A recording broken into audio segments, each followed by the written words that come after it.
Hello everyone, good day to all my friends, subscribers and viewers. Welcome to our channel.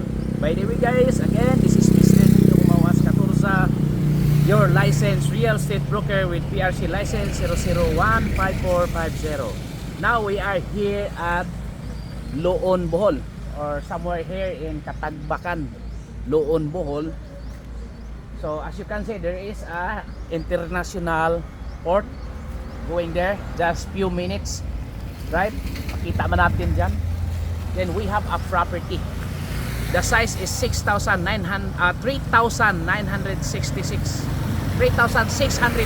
square meters. It's a clean title. Actually guys, this is like re-vlogging, no? Very close from National Highway lang ang property natin. Malapit lang talaga dito. And water, electricity, signal are available here in Loon, Bohol. So Loon guys, or this port is facing somewhere in Argao and Sibunga, southern area of Cebu. So kadalasan guys, yung iba dito dadaan, magdala ng sakyan or sasakay ng boat or ferry going to Cebu. So pabor ito pag papuntang southern part of Cebu province, which is ang iba magpunta sa Simala, yung Danon church, or yung Simala may mga miracles dyan, no? Doon magpunta ang mga tao guys. So ang property natin nandito lang, malapit lang dito. Okay, let's go, puntahan natin. So ito po guys, yung maraming mga malaking sasakyan, no? Big trucks. Ano to, papunta na to sila kasi parang cargo shipping yung nandun guys. Tingnan natin, sandali lang, no? Sandali lang, tingnan natin yung ano.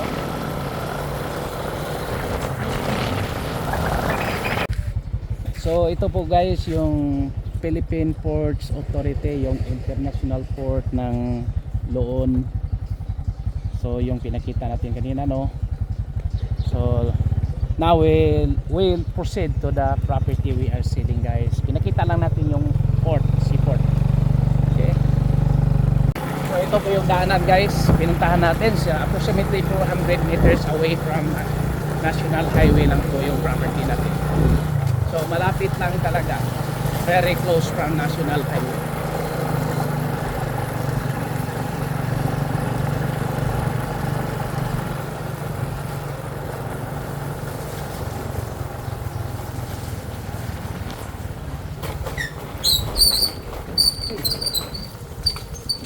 So there is a water.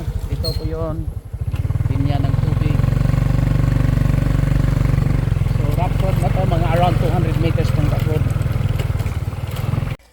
So nandito na tayo sa property na binibenta natin guys. This is not, but we are at the second lot guys. Let's go.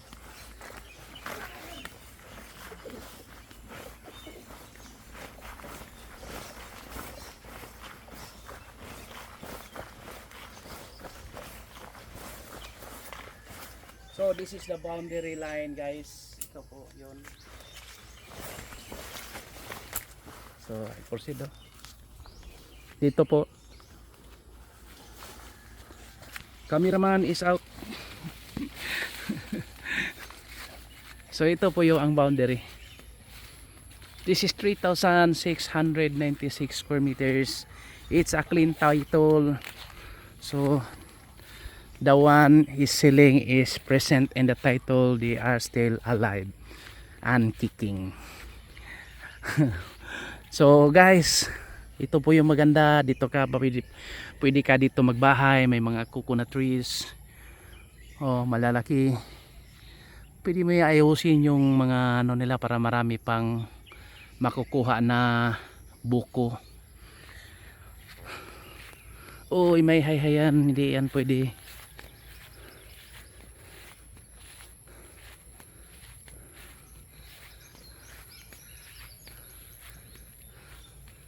So hanggang doon guys yung property natin binibenta.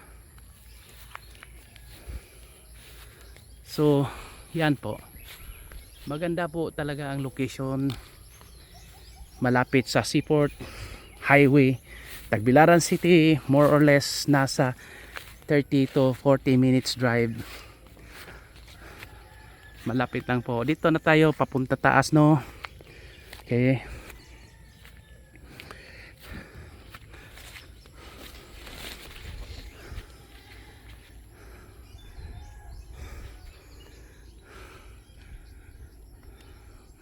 So makita natin may parang boundary na dyan.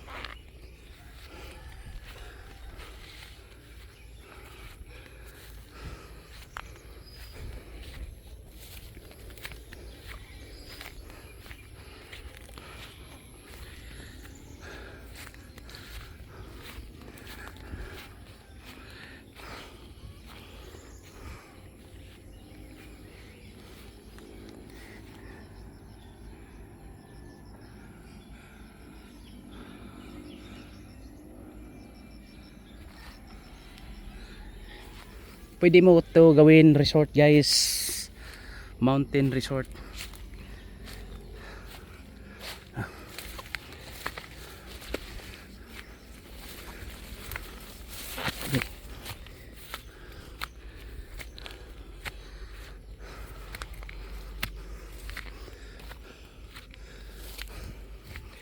So ito po yung boundary line. So medyo makita na natin si Sibyo. Hintayin lang.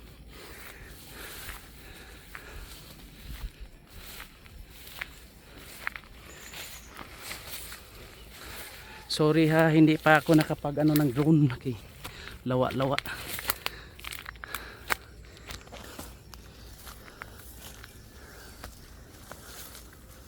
Pero siguro pag ano talaga, oh ito na oh. Muntik na natin makita si Sibyo, guys.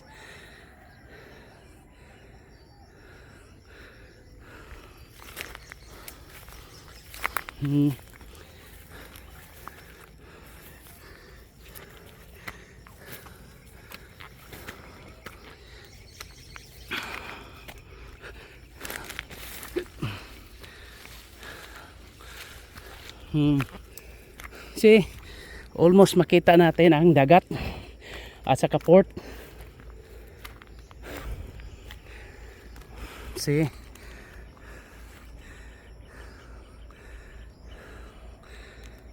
mura lang to, guys. Very affordable. Imagine, just only 1.6 million pesos.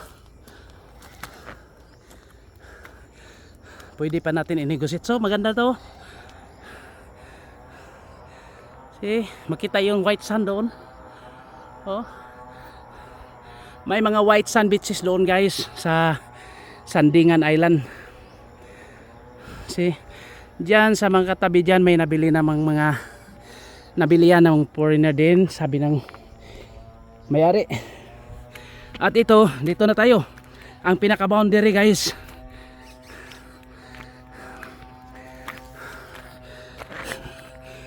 Ito po yung boundary. So kung dito tayo mag chill maganda oh. Yun, kitang kita. Seaport lang yan, bandang dyan. See, oh, ito po, ito talaga hanggang dito tayo, no? At ito ang boundary nila. So parang bangin, no? Pero matagal na yan pinastop na may-ari dito kasi parang ang DNR nag ano, siguro may mga quarrying a little na lang, because this is the property of a big company, no, in Tagbilaran City. So parang nag-quarry sila, pero parang pinastop na ng DNR. Sa atin naman dito baka ba matakot tayo kasi may ano dyan na tayo sa nandito na tayo sa bangin, no? Here is still part of the property. Pero hindi basta-basta yung lupa guys, kasi ano, anapog yan, hindi basta-basta maano, mabato, parang siguro i-design mo na lang, gawan mo na lang paraan, mag-riprap na lang tayo dito guys. So ito po yun.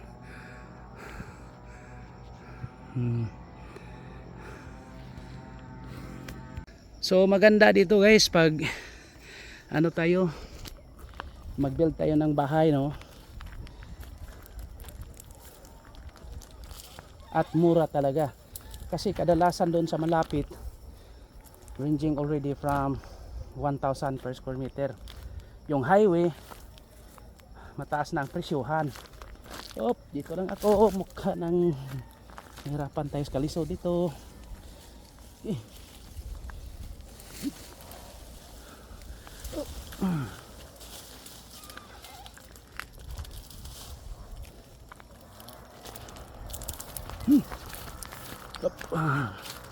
Mahirap talaga kumita ng pera.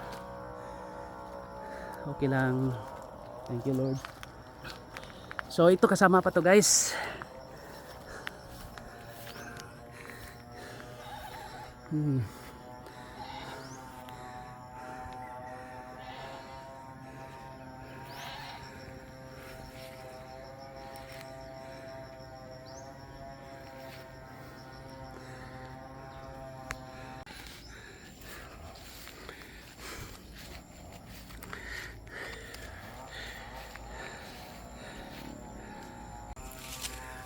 So doon tayo kanina galing, no?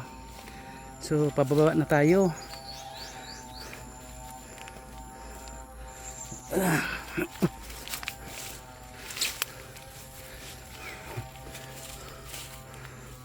So yan po, boundary na po yan.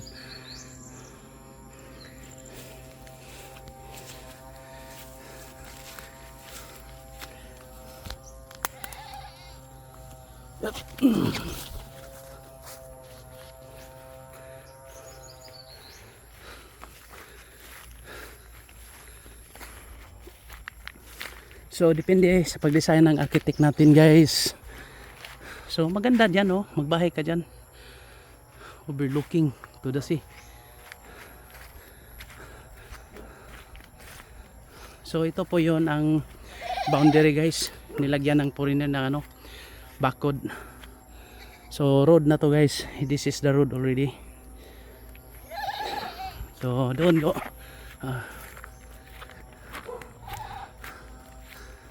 See.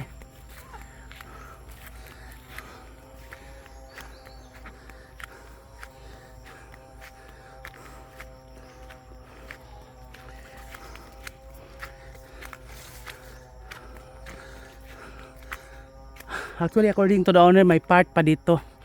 So kailangan natin na relocation survey. Actually this is very affordable, cheap.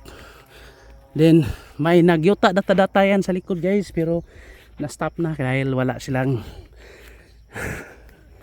license to sell.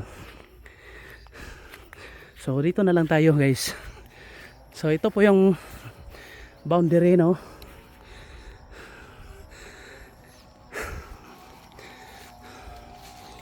So, tingnan natin dito.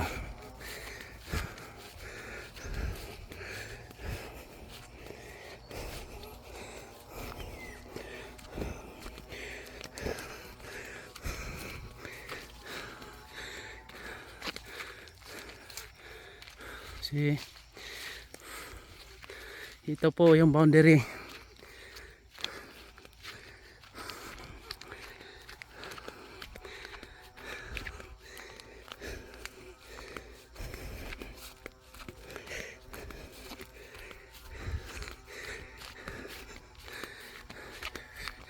Ito po sa likuran na tayo guys ng property. Yan po.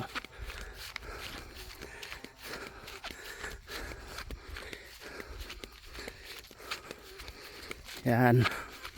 So walang problema, no, kahit i-reprap mo yan. So yun po. Yan po. Doon. Yan. So yan po ang property natin guys. Kalain mo nandun tayo kanina. So very nice, no? See? Kahit mag-ano tayo dito, no?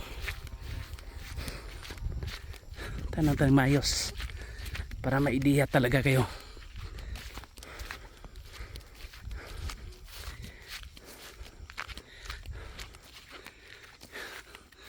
So yes, that is the situation guys. Yan, pwede natin i-reprap lang, pero actually very strong talaga yung ano dyan, hindi na basta basta ma-landslide kasi mabato yan eh. Pwede lang kung gamitan ng heavy equipment tulad ng backhoe. Yun po. So maganda po yan. Okay, let's continue guys. Balik tayo dito sa no, sa boundary. So ito po yung boundary guys, at ito na po yung road nila.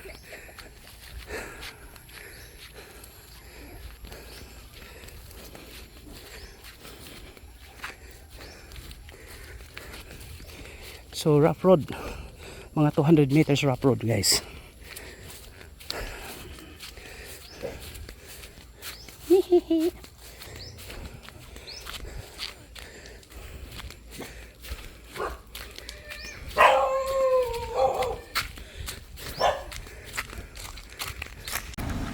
So guys, galing tayo sa property na binibenta natin, yung 3,696 square meters located here in Barangay Katagbakan, Loonbol.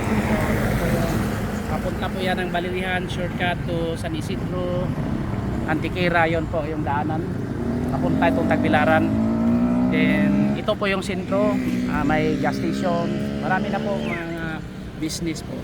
So for inquiries, just contact me and please subscribe our YouTube channel. We will process transfer of title, and if you have properties for sale, just submit it to us. Baka makita nila dito sa YouTube channel natin. Again, thank you very much and God bless to all. Happy viewing. Bye!